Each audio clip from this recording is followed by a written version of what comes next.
Hey everyone, I'm Chris, and this is Ryan. Today we're going to be talking about 5 main issues that distributors are facing, some of the biggest challenges that they face in their day-to-day. Ryan, why don't we go into the first topic? So the first challenge, the best way to lay this out would be to talk about a call I got the other day. So I had somebody call me the other day. They talked about a challenge that they're dealing with their sales team. They have a large outside sales team that they realized post-COVID, they believe that they're probably still sitting at home just taking orders. Right. They got really, really comfortable during COVID being at home. Their customers called them all the time. So they took a lot of orders sitting at home. And they said, you know what? Honestly, these guys, they're hardly ever in the building. We don't really know if they're going out and visiting customers. We don't have a lot of visibility there. It's hard to keep anybody accountable. We struggle with that. Do you have any tools that can help us?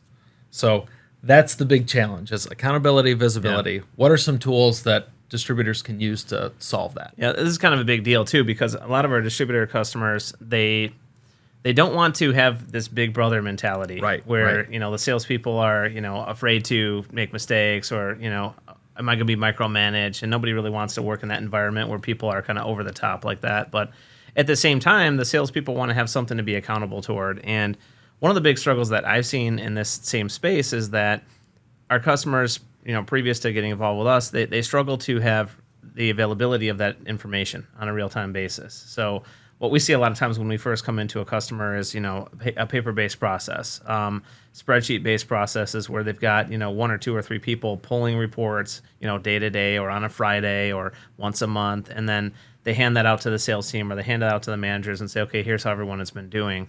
And by that point, not only is it far too late, but they haven't been able to impact the needle, from a day-to-day standpoint. So when we get involved, what we're trying to do is find what are some of those key performance indicators that we can, recommend, where those things can be brought into the team. And it's something that the team can also embrace. It's something that they want to know. So basics, like, for example, tracking things like sales, tracking revenues, tracking profitability. But going more into the depth of it, what I like to look for is some of those KPIs that we can use that are the leading edge indicators. Sales and profitability and how many customers you're selling to, how many orders, those are all like what I call the lagging indicators, things that those are the results of those good behaviors that you've got. What we try to do is put in place better behaviors on the front side, the prospecting life cycle. How many calls are they doing? How long are they on the phone? What's the average talk time look like? How many prospect outreaches versus customer outreaches?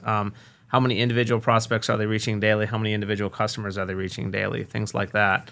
So what we want to do is try and put in place, some ways or mechanisms where that data can be captured. That's the first thing, is if people aren't capturing that kind of information, we got to put a capture mechanism in place. Mm-hmm. So it might be a better phone system. It might be having a way to track visits that people are making out in the field. What are some other ways that we can put in? I was going to say, I think a next level component there too would be automating that process. So all of the KPIs that you're looking to track, automating that, because we all know that salespeople don't like to feel like they're doing double duty when it comes to data entry or trying to manually keep track of things. So if you can integrate this type of KPI goal tracking in a system so that anytime that a phone call is made, it's automatically tracked and recorded, right? They don't have to go in and say, I called this customer, it went this long, and make their note. They should be taking their notes, of course, but now they're not having to manually track the call. They don't have to manually go in and track, visits. There's a lot of things there that if we can take that out of their hands, they're much more likely to do it, adopt it. And then, at the end of the day, they always want to they want to know what their commissions are. So they do want to be able to see, all right, where do I stand from a sales standpoint today, middle of the week, today's, Wednesday, where do I sit? They're going to do their commission math and figure out where they're at. Yeah, absolutely. So having all those capabilities, they are tools that the salesperson wants, in addition to tools that the sales managers and leadership team also wants. Right. And then one last note on kind of the KPIs is they can really be tailored to, depending on the role, what that person is responsible for. Right. So if somebody, we've seen where somebody's, for example, 100% on the phones, well, then they should probably have goals and KPIs that are based around how, phones, things like, again, talk time, durations, how many outreaches they're doing. Whereas if somebody is in the field, Maybe their goals are more based on how many visits they're doing. Could be visits per day, could be visits per week. It could be how many prospects they're visiting versus customers, those kind of things. But we really want to see the behavior of the person kind of geared towards those, and those KPIs geared towards helping that behavior, or not only assisting them in trying to hit the right behaviors, but making sure that they're hitting those fundamental inputs that would be, good indicators of, hey, we're going to have some good fruit from this as well. Right. All right. Well, let's take on challenge number 2. Okay. So challenge number 2. So prospecting is a major challenge. Not only just prospecting in general, but then actually the follow through with the prospect to get to a new customer.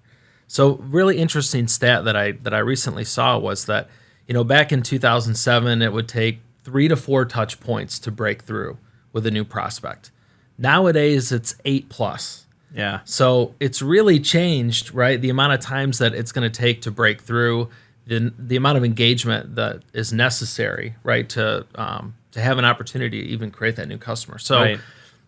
This is definitely a challenge that, salespeople, I know a lot of times they struggle with actually writing down and keeping track of lists of leads, who they last contacted, when, are they getting enough touch points to even break through in their follow-ups? So what are some good tools that can help them, I guess, in twofold? One, from a prospecting standpoint, and then maybe 2, how to follow up and keep track of where the heck they're at with the prospect. Yeah.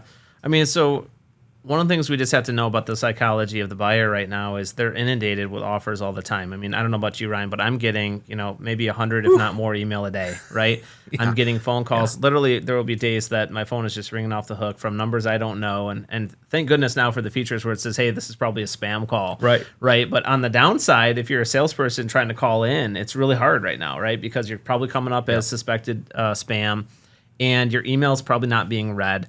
And so what are you going to be doing? So number one is you've got to understand what kind of volume you're doing on the outbound. So how many calls do you have out to this prospect? How many emails do you have out to this prospect? What kind of threads do you have going with these guys? So what we like to see is we put a lot of automation in place for handling those routine lead behaviors. So, how many touch points per day, per week, per month do we expect is good, healthy lead or good, healthy prospect, right?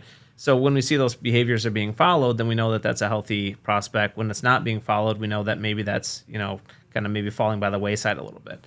So we want to put in place some mechanisms to where if I'm looking at a list of my prospects or leads, which ones are healthy, which ones need my attention versus which ones don't, right?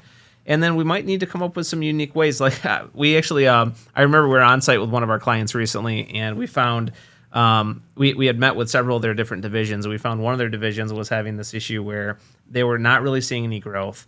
They were doing pretty good managing their current base. They were not seeing any new customers coming in. And we went to one of their other divisions, and we found that they were growing like a weed. It was like, hey, I've got 8, 15, 20 new customers turning on per month, and we're growing in aggregate, not only in sales, but we're growing kind of in every way. And we're like, it's the same company, so we're trying to understand, well, what are the behavior differences in this location versus this other location? What we found was there was just an emphasis on prospecting in the one location and not anything to do with prospecting in the other location. So what companies I don't think realize all the time is that there's a little bit of attrition always going on with your customer base. You're always going to be losing some accounts and a lot of times it's out of your control. It could be pricing, it could be competitors coming into that market, it could be availability, it could be other factors. But it's common that some percentage of our customer base is going to churn each period. And so we've got to have new customers coming in. So sometimes it's nothing more than just realizing that you need to be doing prospecting behaviors and what those might be. So we like to see where people are, really focused on how for their, and it's different for each sector, right? We've got customers that sell predominantly over the phones, and they're selling all, nationwide. They can't put boots on the ground in every different vicinity. So they've got to have ways of, being better on email and better on phone, and maybe embracing other technologies like texting and chat and things like that. Whereas there's customers where it's really important to go physically visit someone and shake their hand and introduce your product, give samples, do, different things like that to grow the business. So we've really got to make sure that the prospecting behaviors are tailored to what type of product it is and what the expectation is for that sale. But just really knowing that you need to be prospecting and you need to have those behaviors and having that maintained by some sort of a system that's helping you, hey, let me do my follow-ups in a more methodical way. One thing I've seen too is there are companies that they'll say, hey, here's some leads, and they're giving 500 or more leads to an individual. That's what I was going to say. And they're saying, how do you keep on top of this? I mean, for someone like unmanageable. us, right? Right. What are some of the things that we've seen that we can put in place? I mean, one thing I know is like the lead count can't be so tremendously high that you can't do those routine follow-ups within a certain amount of time, right? Right. So you can actually have less leads and be more productive with those leads if you've got the right behaviors, right? So I like to see where a company is starting to get around, hey, what are the behaviors that are expected? And then I need to have something in place where every, certain interval, whether it's a day, 3 days, 5 days, something, I've got another touch point going out, I sent a postcard. I called them this day. I sent them a chat message this day. I sent them a text this day. I tried to call again. I sent them another thing in the mail. I've got an offer now going out to them. There's got to be something like that in place where it's a routine, common thing until you've exhausted as many touch points as possible as you've decided as an organization, and you've done it with some methodical nature, Right.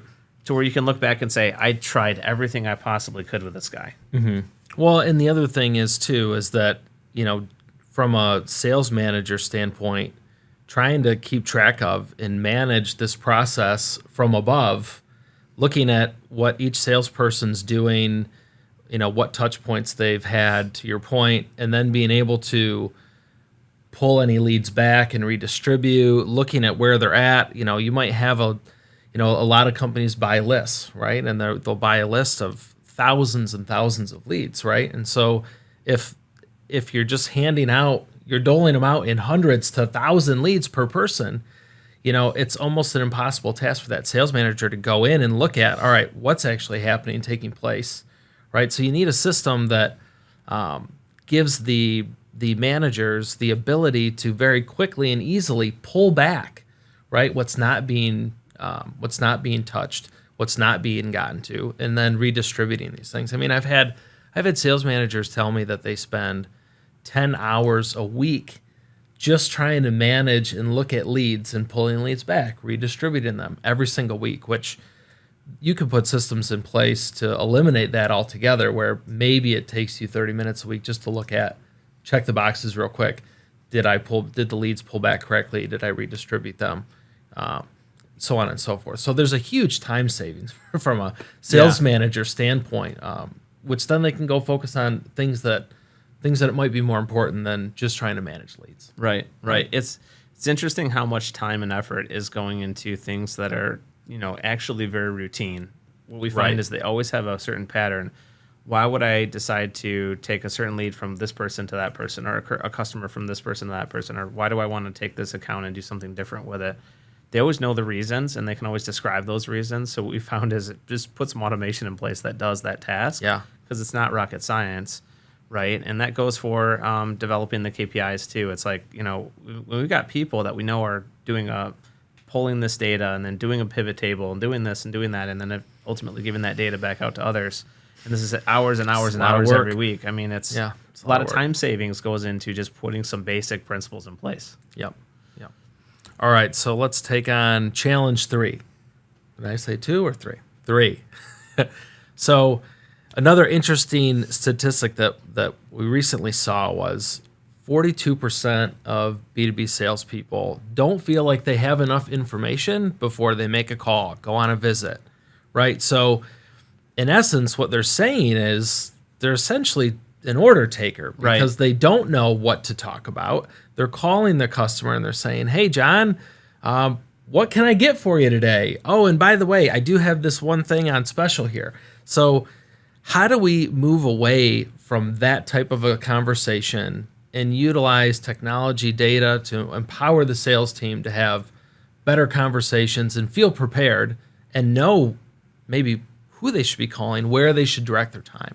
Yeah, so and those two things, so unpacking that, the first thing is knowing who to call, right? So are we calling a prospect? Are we calling a customer? Why are we calling them? And what is that process about? that has to be a lot better than, I go into a lot of companies where they have a call sheet and it's a physical call sheet and they might even reprint it and make notes on it and then reprint it again the following week. That's not ideal. And it's not ideal because you're not learning about the past. You want to be able to bring all the knowledge from this customer, from dealing with them in the past, into that call. So from a prospecting standpoint, it's important to know, what other times have I tried to call them? What other messaging have I sent out to this person? What's resonating? Right. What's not resonating? What have their behaviors been since I did those things? Being able to track things like, for example, being able to track the interactions on your website after you send messages. Those they're very basic things in nature. From a customer standpoint, it's who do I want to call based on the order frequency and the order regularity. What I find happens a lot of times is people will set up a daily set of calls, and then it's almost like on set and forget, but they're not noticing differences in the trend of their customer behaviors. Is this customer buying more? Are they buying less? Those are things that we want to take into account is, the buying signs or the signals to why I should be reaching out to someone. So that's the first thing. Once we get them on the phone, though, we've got to be really, really a lot more intelligent than we've been in the past. I like to use this analogy of the grocery store in this a lot. As a buyer in the grocery store, when I go in and I walk around on the shelves, I can just come and I can pick, but I can actually physically set eyes on the product, right? When we're in distribution and we're calling, somebody might be able to see our catalog, but it's like that whole buying online experience. I can't just see all the shelves. I have to physically page through, dozens and dozens of pages to try and understand what you're selling. And so for that conversation to happen over the phone or to happen in person with a physical catalog it's a lot more difficult. What we want to do is learn over time what the customer is buying. And so that analogy I like to use with the grocery store is if I've been shopping with you for many years, you know exactly what I want to buy. You know what I'm likely to buy certain months of the year. You know what I'm likely to buy every week versus once a month or once a quarter. And how much of it, too. How much of it, like not enough. Essentially, you would almost be able to predict like restocking for me in a way, right? So if we get to the point where we have enough information about what somebody's doing with us over time, then why are we not bringing into the next call? What I see a lot is, the call is, like you said, it's like, what would you like today, Mr. Customer? And that's not the way that we really should start the call. It's not about what's on sale this week and what do you need from me. It's about, hey, if the grocery store was calling me, that's the way I like to look at, this process. And they said, hey, Chris, like, what do you want to get this week? I might say, well, I'll take the regular, right? I'll take the usual. Okay. Well, would they know how to respond to that, right? And so if we can give them a way to be able to respond to that, oh, it looks like, yeah, you bought, last week you came in, you got bread, you got milk, you got turkey, you got these different things. Are you out of this? I noticed that you bought this a couple weeks back, and it looks like did you guys know that's on sale? And I got another product that's just like that you're going to love. Those are conversations that if we give the salespeople enough data about the past, they should know exactly what to pitch, and it makes them sound a lot smarter. The thing I really like about it, too, is wouldn't you want to work with a distributor that knows, it's like they know you. It's like Isn't that what the customer wants? At it's the end like of the a day, gift, right? That's what the customer wants when they have a conversation. They want to feel like you're their only customer, that you know them inherently, you know everything about them, right? That you are predicting exactly what it is that they're going to need. You're helping them keep their shelves stocked, right? So that they're not out of something and missing out on revenue there. So, yeah, I mean, they you hear a lot about customers saying, I want to feel like I have a personalized buying experience with my customers, with an e-commerce experience, no matter what that is. I want this to be, they crave that personalized touch to it, right? One other thing that you mentioned that I think is interesting too is thinking about routine. You mentioned a lot of times salespeople, they'll have a routine. I call these customers on Monday, I call these customers Tuesday, same with visits, right? I always go see this guy every other Monday. I go see John, right? Well, nowadays, when your salespeople are responsible for 50 to 100 customers, just relying on a routine is actually really, really inefficient and is probably costing you a lot of money. And it might even be costing you customers as well, because if you're just focused on the routine, you're not focused on who really needs your time, right? And now you have all the data, it's there. So why not look at the data and figure out, okay, here's my customers that are actually ready to buy today. These are the customers that I know I need to talk to. There's orders due with these customers. I don't want to let anyone slip in and steal those orders from me, right? So I need to spend my time there. And then anything that might also be at risk, right? You want to spend some time there as well. Hey, this customer, our revenue looks like they're going down. Our revenues are going down with this customer. I know I'm not scheduled to go see them for another 2 weeks, but I'm going to go make a stop at this customer because I see a trend going in the wrong direction that I don't like, right? So being a lot more proactive there and not just relying on the routine that used to be the only thing that you could do, right? Those routines were good habits. Those were the best practices. Being proactive is maybe the best way to talk about this topic, right? Because you're being, as an order taker, just very reactive to the customer. And if that's the way we're going to sell, we're always going to sell less. We're not going to capture 100% of the lines that we're owed, right? And I say we're owed because if we simply would have asked about them or pitched them, we probably would have got that sale, if we had said it at the right time. And so we've got to be really good about taking the data that and learning from that and using that in our calls, using that in our conversations. Well, I think that gets us into the next challenge. So challenge 4, we just talked a little bit about risk, but a lot of distributors that I've spoken with recently, they will say, an easy way to say it is, our at-risk alarm system is not very sophisticated. So how do we improve our at-risk alarm system so that we can identify, what accounts might be in trouble, or just maybe it's just one specific SKU, maybe it's a category. How do we identify these things before we lose them? Right. Before it's too late. How do we do that quickly? Yeah, I mean, we got so many different examples of this too, right? And it could be as simple as a product stops selling for some unknown reason. It could be that a customer is trending down in their sales, and it could be over time, or it could be immediate. One story I remember when we were in the field was a guy, he kept stocking this one product, very expensive product. One of his customers was buying it a ton.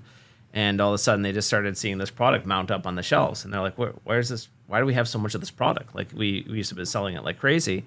And they started looking into it, and this was after some period of time, maybe 60 or 90 days. It had been just accumulating on the shelves, and like, gosh, it's like we're never gonna sell this again. What is going on? We've been buying it. They hadn't changed their buying habit, right? So they were buying it to put it on the shelf to sell it. Boxes are dusty. Selling it. It was clear that they had a problem, and so they're like, okay, what do we do? So there was nothing going off. There was no alarms going off. To your point, they had to go and pull a report manually. They found the product. They found what was going on is. They had about 1 or 2 customers buying this main product, and it just stopped selling. So they call the account. Hey, why is this product, used to buy, I think it was like a $400 product, if I remember correctly, right? Why are you not buying this from me anymore? Oh, well, another guy came in. He's got a similar product, basically does the same thing, and it was $5 less.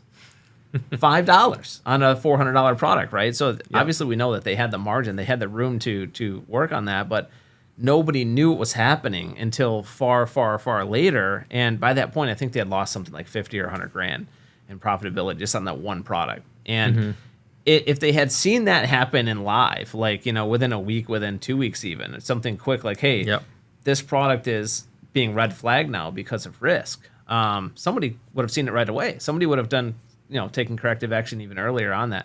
The customer is using each distributor, got good relationships, we're all friends, but at the same time, it's like I'm paying a certain price, right? If I'm going to go and pay, basically for the same products or similar products from one guy or the next guy, I want the better price, usually, right? So we need to know that that's going on, and we need to see that that's happening in real time so that we can react to it. And the data, like to your point earlier, like the data's there, right? But it's not being leveraged. People don't see that data, or they don't use that data in more intelligent ways to make sure that, they can be having informed conversations with their customers. So the product risk is another one. What about the customer risks? Yeah, you know what? I actually, to your point, you told a good story. I've got a good story. I had a customer recently tell me about he's probably got 80 to 100 customers. So he's not as large as some of the other distributors out there, but he's probably 5 years into business or so. And he mentioned one of my really good friends, a guy that I go on golf trips with, a guy that I spend a lot of time with, who's a friend of mine. He goes, I realized at the end of the year that this guy did half the amount of business with me that he did the year prior. Right. I didn't find out until like end of the year report, right? And so what he realized was, his friend isn't the guy who's actually there doing the buying. So his buyer started buying some certain products from somebody else, and he never realized, he wasn't keeping track of it from a sales standpoint with his sales team.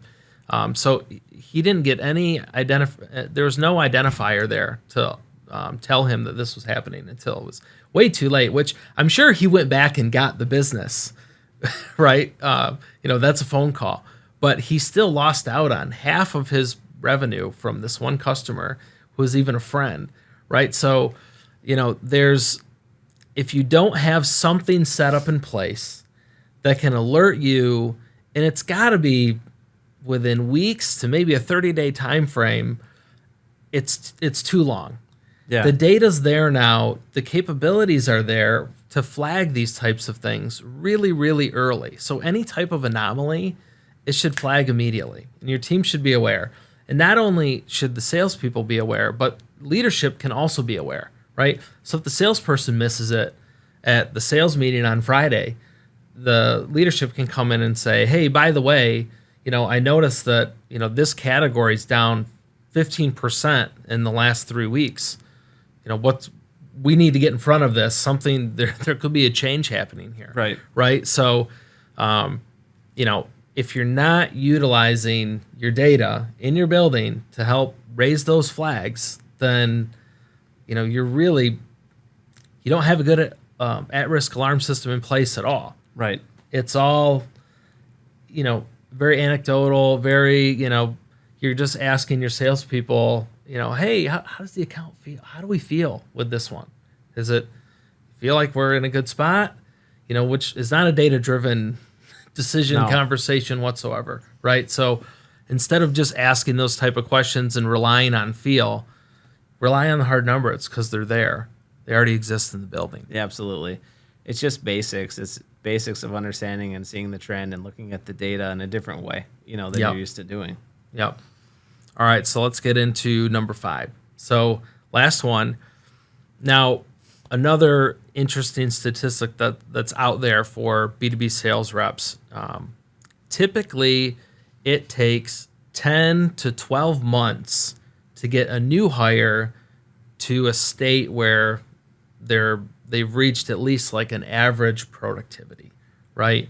So how do we take our new hires and how do we ramp them up and kind of hack this year-long period of trying to get them up to speed so that they're somewhat productive and they kind of fit in as an average sales member at that point? How do we hack that? There's got to be a way nowadays, This goes right? hand in hand with so many of the other topics in this conversation too, because a lot of what we're really talking about is, what if you had a way where when your salespeople are in the system and they're just doing their day-to-day job, that the system was guiding their behavior, right? So if I know who to call, which we've been talking about, and I know what to pitch, which we've been talking about, then realistically, you could take someone that has very basic product knowledge and is charismatic and is just a good, warm individual, and you could make them a lot more productive, right? So one of the reasons it takes so long to get someone up to speed is it's learning all those different habits. It's learning all about a whole bunch of different products because I have to manually be able to suggest all these different things about those products. Probably got 50 customers, right? Trying to figure out who they are, what they buy, when they buy it. Right. Right. And I have to know that just by having sold to them for so long, because there's no way for me to look at the data the right way. Right. So the difference in contrast would be, what if I could go in and, let's say, open up a customer in my system and I know exactly what's trending. I know exactly what they buy. I know exactly what to recommend based on all the history I have with them, right? So I know the pricing that they have. I know, what product categories that they like. I know some recommendations based on what the system is telling me. If I have something like this, then not only is it easier to take, a new rep and get them started, but something that people forget about a lot is, salespeople go on vacation, right? And they have to cover each other's accounts. So if I don't have any system like this, let's say that you and I both have a bunch of accounts and I go on vacation and then you're calling on my accounts and you're going on vacation, I'm calling on your accounts. Do I know your customer? Do you know my customer? What are you going to sell to them? What are you going to talk to them about, right? You're not going to have any clue. This is literally how people do it. They'll go through the notes and they'll say, based on the notes, and that's if the notes are there, right? Which most of the time, a lot of times they're not. Right. And they'll say, the famous notes is like, I'll see the two letters LM, like left message. And then I'll see that just a few times. And then I know they've talked to the customer like 30 times, never been in the system. The notes aren't there. There's no data. All I've got is whatever order history happens to be available, and then I'm clicking into each order to understand what was on those orders. I've got no way to even see like a high level. What does this customer buy? How many did they buy last month? How many are they buying this month? What's my pricing? What are recommendations on there? So when we can empower people and give them more information on those calls, it doesn't matter whether they're a substitute rep calling in or if they're a brand new rep calling in. As long as they're just a friendly voice, they can literally just read the screen. I mean, we don't want to say that it's robotic because it's not. You're still developing a personal connection with these people, but how nice would it be to be like, hey, I know Jimmy's out right now. I'm Chris. I'm calling in, just to check in on you. Hey, I noticed that while Jimmy's gone, I got a couple things going on. Here's a couple promotions that look like it's stuff that you're buying from us. And then, hey, I noticed that you're interested in this product and that product. And how are we doing here? How are we doing there? Based on everything that I'm seeing versus, hey, I'm calling in for Jimmy. Can I get you anything? Like those are the conversations that there's a very, very big difference, but you can't have that more informed conversation without being served up. Like you have to tee up better data to your team, and then your team can be so much better across the board. Whether again, substitute reps, brand new reps, we can get brand new reps started in like 4 week, 6 week, 8 week instead of 3 month, 6 month, 9 month.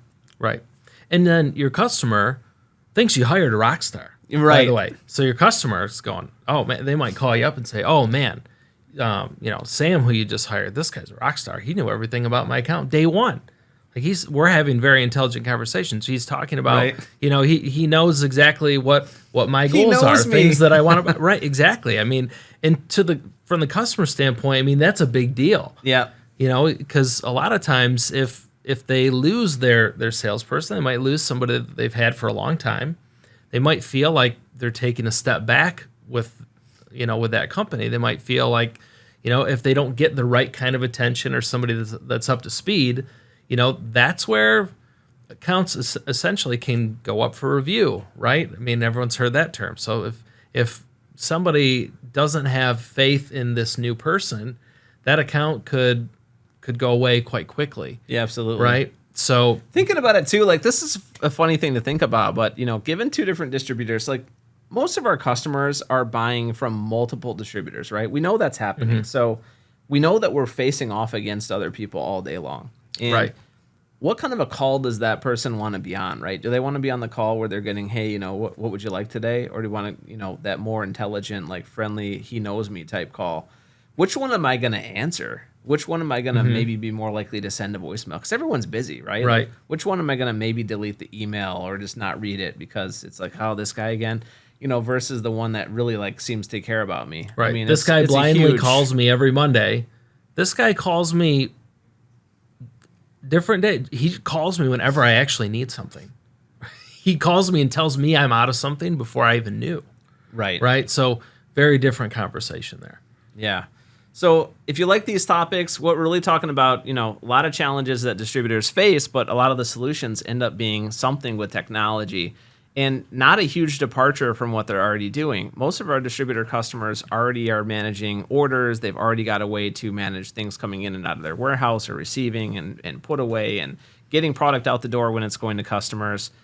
What they don't usually have is any advanced ways of looking at that data. So if you're interested in these kind of topics, we're happy to help. Again, I'm Chris. This is Ryan.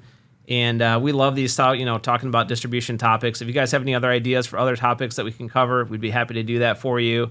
Look forward to getting back with you on the next one. Thanks a lot.